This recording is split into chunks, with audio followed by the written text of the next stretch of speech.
2024년 10월 어느 날 새벽 4시 32분 서해 푹방한 개선엔 LL 인근 해상. 차가운 바닷바람이 얼굴을 핥히고 지나갔습니다. 박명숙 가명 66세은 작은 목선에 몸을 웅크린 채 의식이 흐릿해져 가는 것을 느꼈습니다. 3일째 바다를 표류하고 있었습니다. 입술은 갈라져 피가 맺혀 있었고 손가락 끝은 감각이 없었습니다. 조금만 더. 시작 전 구독과 좋아요를 부탁드리며 계시는 곳에 행복과 감동이 가득하시길 바랍니다. 그녀는 희미한 의식 속에서 중얼거렸습니다.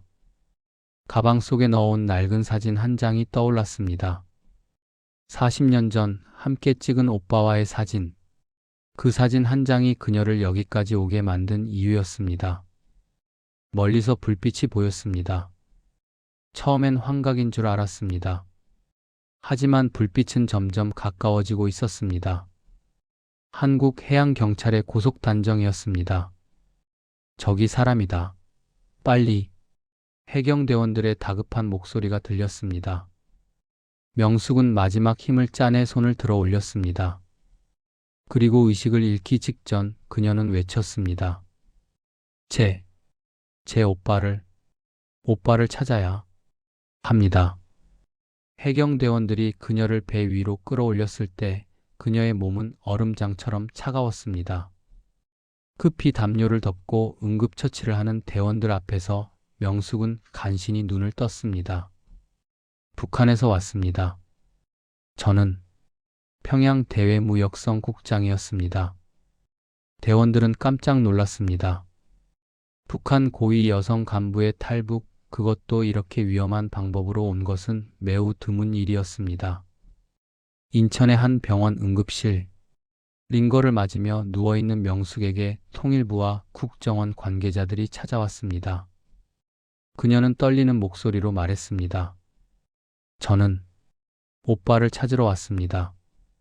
40년 전에 헤어진 오빠를요. 오빠가 중국 어딘가에 살아있다는 걸 알게 됐습니다. 그래서 이렇게라도 나와야 했습니다. 관계자들은 서로 얼굴을 마주 봤습니다. 가족을 찾기 위해 목숨을 걸고 탈북한 고위 간부. 이것은 단순한 탈북 사건이 아니었습니다. 오빠 이름이 어떻게 되십니까? 박성호입니다. 1956년생. 지금 68세일 겁니다. 명숙의 눈에서 눈물이 흘러내렸습니다. 병실 창문 너머로 밝아오는 서울의 아침 하늘을 바라보며 그녀는 40년 전 그날을 떠올렸습니다. 오빠와 마지막으로 헤어지던 그 추운 겨울날을. 오빠, 제가 왔어요. 이제 곧 만날 수 있겠죠? 1973년 함경북도 청진시 외곽의 작은 마을. 명숙이 15살, 오빠 성호가 17살이던 해였습니다. 그들의 아버지는 한국전쟁 때 남쪽으로 내려갔다는 이유로 가족 모두 적대계층으로 분류되어 있었습니다. 어머니는 명숙이 10살 때 영양실조로 돌아가셨고 남은 건 오빠와 둘뿐이었습니다. 명숙아, 이거 먹어. 오빠는 자신의 배급으로 받은 옥수수 절반을 동생에게 건넸습니다. 명숙은 고개를 저었습니다. 오빤 일하느라 힘든데 어떡해. 나는 괜찮아. 너는 아직 자라야 하잖아. 언니 말 들어. 오빠는 여동생이지만 항상 언니라고 불렀습니다. 여자가 살기 더 힘든 세상이니 강해지라는 의미였습니다. 그러던 1978년 성호는 중대한 결심을 했습니다. 두만강을 넘어 중국으로 가기로 한 것입니다. 더 이상 이곳에서는 희망이 없었습니다. 적대계층이라는 낙인은 평생 그들을 따라다닐 것이었습니다. 명수가 나 먼저 중국 가서 자리 잡을게. 그러면 너도 데려올게. 꼭 데려온다.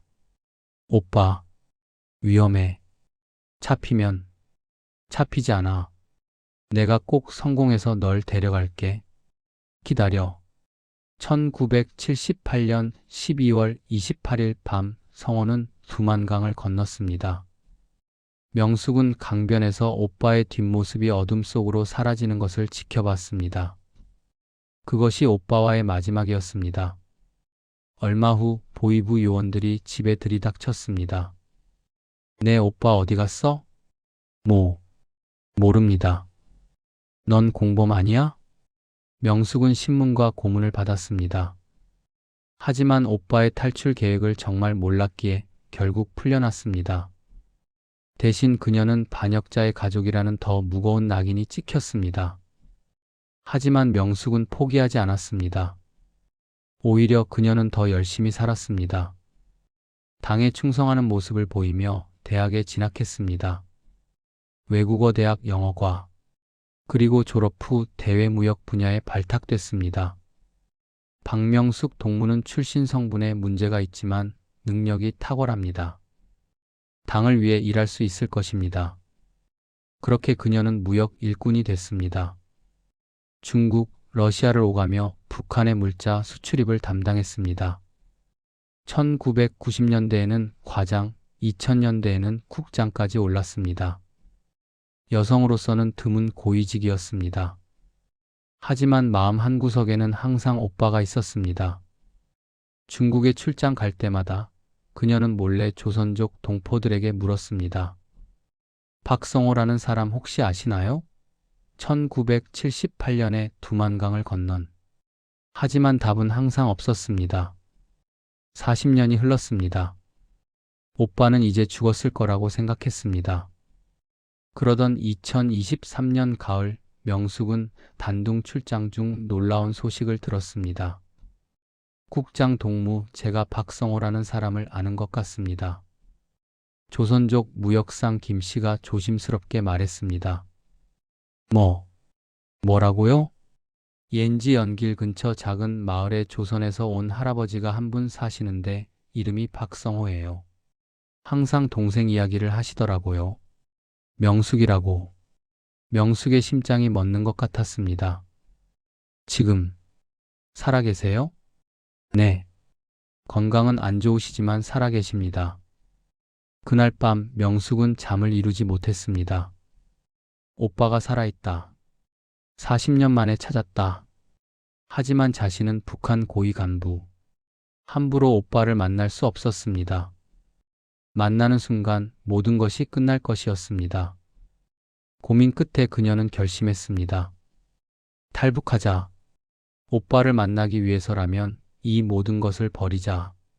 2024년 8월 평양.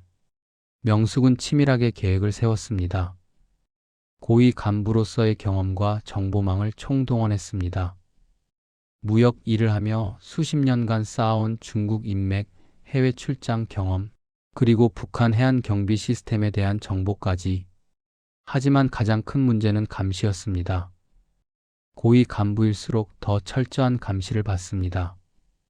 보위부는 항상 그녀의 동선을 파악하고 있었습니다. 중국 단둥 출장이 9월 15일에 잡혀 있습니다. 그때를 노려야 합니다. 그녀는 혼자 중얼거렸습니다. 하지만 중국에서 탈출하면 오빠에게 피해가 갈 것이었습니다.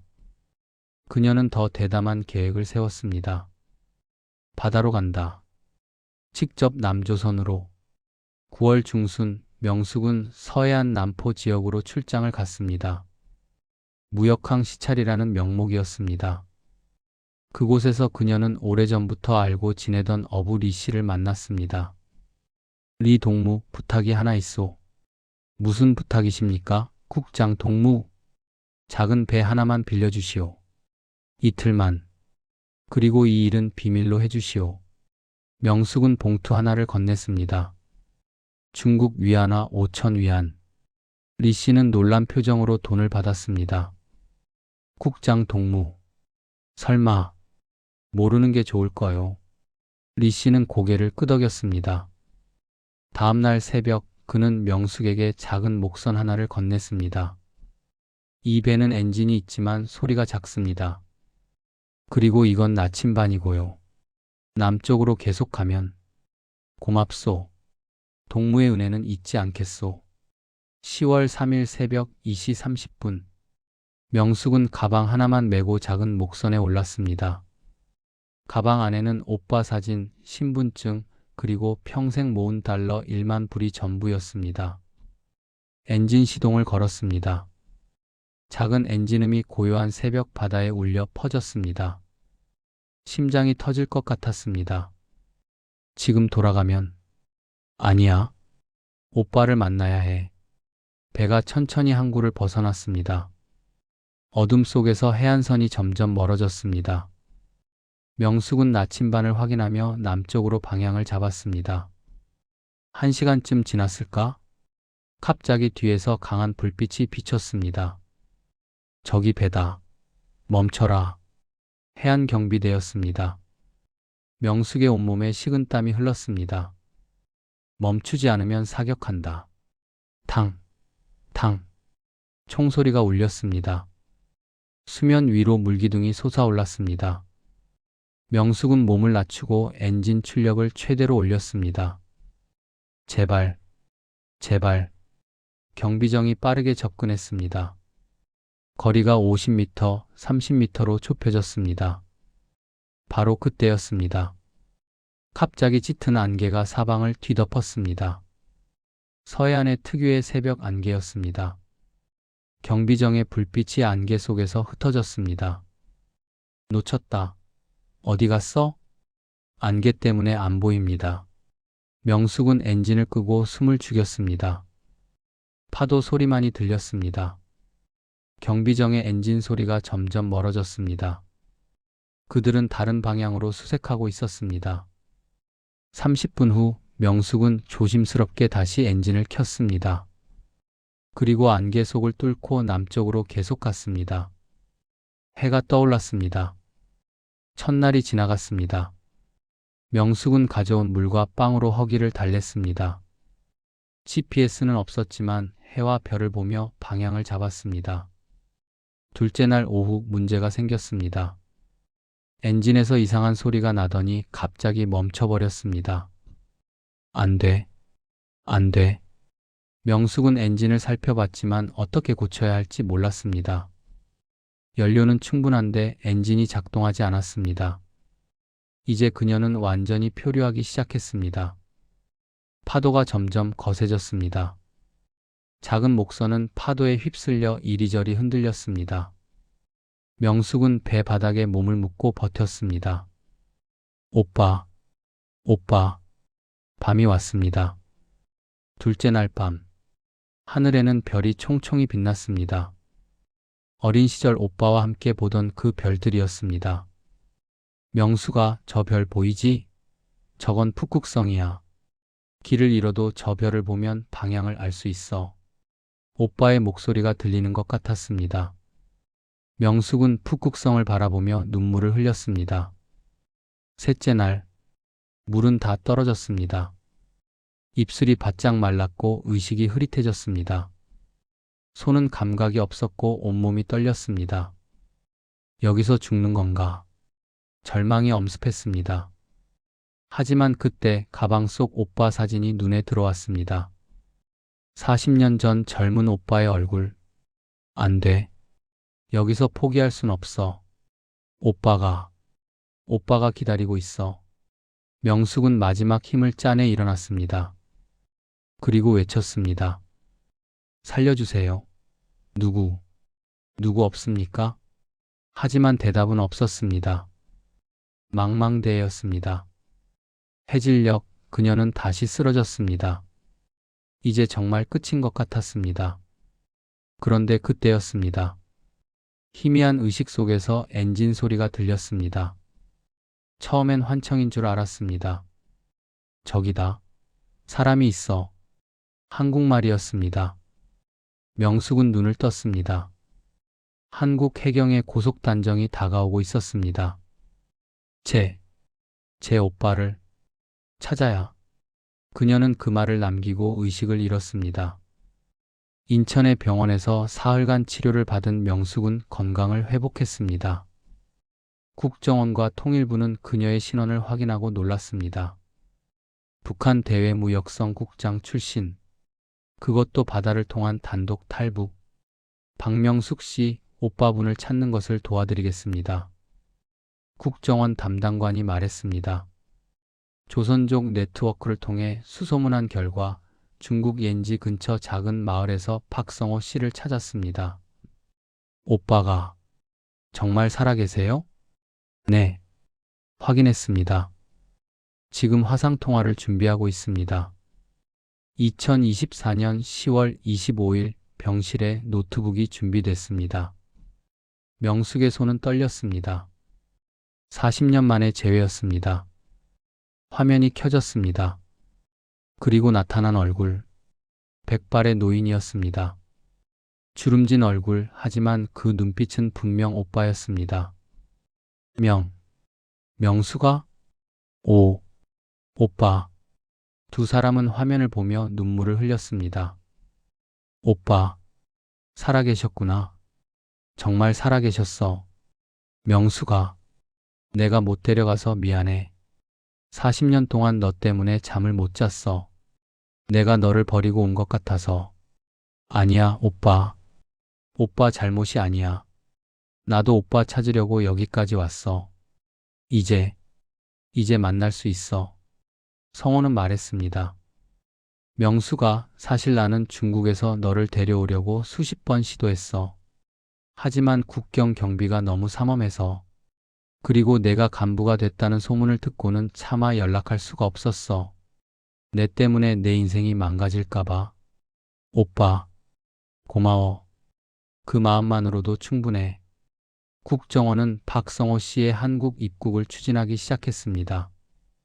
중국 정부와의 협의가 필요했지만 인도적 차원에서 가능성이 있었습니다. 1년 정도 걸릴 겁니다. 그때까지 기다리실 수 있겠습니까? 기다릴 수 있습니다. 40년을 기다렸는데 1년쯤이야. 명숙은 미소를 지었습니다. 2025년 10월 15일 인천국제공항. 명숙은 도착 게이트 앞에서 초조하게 기다리고 있었습니다. 1년이 흘렀습니다. 그 사이 그녀는 한국 사회에 적응하며 새로운 삶을 시작했습니다. 탈북민 정착 지원을 받고 작은 아파트에서 살며 영어 실력을 살려 번역 일을 했습니다. 하지만 마음은 항상 오빠에게 가 있었습니다. 매주 화상 통화를 했지만 직접 만나는 것과는 달랐습니다. 곧 도착합니다. 공항 직원이 알려줬습니다. 명숙의 심장이 빠르게 뛰었습니다. 문이 열렸습니다. 휠체어에 앉은 노인이 나타났습니다. 박성호, 그녀의 오빠였습니다. 오빠. 명숙은 달려가 오빠를 껴안았습니다. 두 사람은 그 자리에서 한참을 울었습니다. 주변 사람들도 그 모습을 보며 눈시울을 붉혔습니다. 명숙아, 내가 여기까지 바다를 건너서 왔다며? 내 동생이 이렇게 용감한 사람이었구나. 오빠가 먼저 건넌 두만강도 무서웠을 텐데. 우리 둘 다 용감한 거야. 공항을 나와 명숙의 집으로 향했습니다. 차 안에서 두 사람은 40년간의 이야기를 쏟아냈습니다. 오빠는 중국에서 농사를 지으며 가난하게 살았지만 항상 동생을 그리워했다고 했습니다. 명숙은 북한에서 고위 간부가 됐지만 마음속엔 항상 오빠가 있었다고 말했습니다. 명숙아, 이제 다시는 헤어지지 말자. 응, 오빠. 이제 우린 함께야. 여기서 행복하게 살자. 작은 아파트에 도착했습니다. 명숙은 오빠를 위해 작은 방을 마련해 뒀습니다. 벽에는 어린 시절 함께 찍은 그 낡은 사진이 액자에 담겨 걸려 있었습니다. 이 사진, 내가 가지고 있었구나. 응. 이 사진 하나 때문에 여기까지 왔어. 오빠와의 약속을 지키려고. 무슨 약속? 다시 만나자는 약속. 오빠가 떠나던 날 했던 약속 말이야. 성호는 동생의 손을 꼭 잡았습니다. 고맙다, 명수가. 정말 고맙다. 그날 저녁 두 사람은 소박한 저녁 식사를 함께 했습니다. 김치찌개와 밥. 40년 만에 함께하는 식사였습니다. 창밖으로 서울의 야경이 보였습니다. 반짝이는 불빛들. 자유의 땅에서 두 사람은 드디어 함께였습니다. 오빠, 우리 내일 한강 구경 가자. 나 여기 온 지 1년 됐는데 오빠랑 같이 가고 싶었어. 그래, 가자. 이제 시간은 많으니까. 밤이 깊어갔습니다. 명숙은 잠자리에 들기 전 오빠 방을 살짝 들여다봤습니다. 오빠는 편안한 얼굴로 잠들어 있었습니다. 드디어 찾았다. 명숙은 조용히 문을 닫고 자기 방으로 돌아왔습니다. 그리고 창밖별을 바라보며 중얼거렸습니다. 어머니, 아버지, 우리 오빠 찾았어요. 이제 행복하게 살게요. 별들이 반짝였습니다.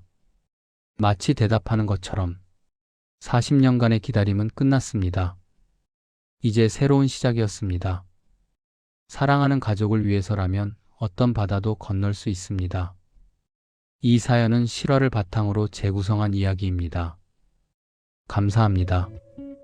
구독과 좋아요는 영상을 제작하는 데 큰 도움이 됩니다. 항상 계시는 곳에 행복과 감동이 가득하시길 바랍니다.